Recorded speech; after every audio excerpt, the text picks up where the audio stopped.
won't be long before we'll be gathered in our sanctuary, Bet Shalomian, celebrating Rosh Hashanah once again.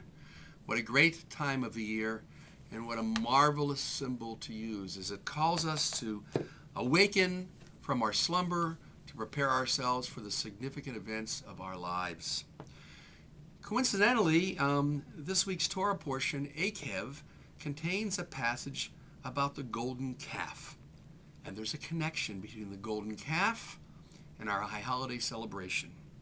You see, the golden calf has come to symbolize not just that event that took place at the foot of Mount Sinai while the people were waiting for Moses to come down with the Ten Commandments, with the Torah, with Jewish teaching and the way of life.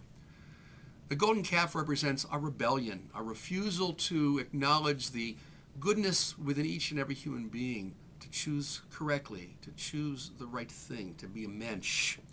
That's part of human nature. And the high holidays are a time when we understand that we have the tools with which to fight what human nature often leads us to do in a negative way.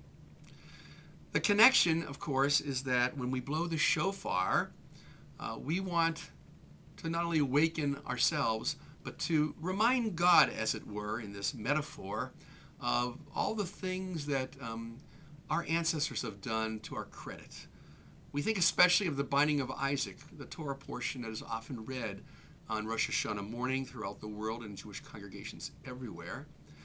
And the binding of Isaac, of course, ends with Abraham taking the horn of a ram and offering it and using that ram instead of Isaac, understanding that that's what God wants, not for us to sacrifice our children in the many ways that we do. The one thing we don't want to remind God of is the golden calf. And so this shofar can be made of the horn of any kosher animal except for an ox or a cow. Because the last thing we want to remind God of is the golden calf, or more specifically, our own inclination to follow the Yetzer Hara, to rebel and not do what we know is right. That's a lot to think about as we approach the high holidays.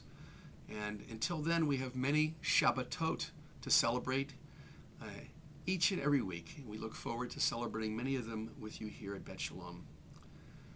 An early Happy New Year, but more importantly, Shabbat Shalom.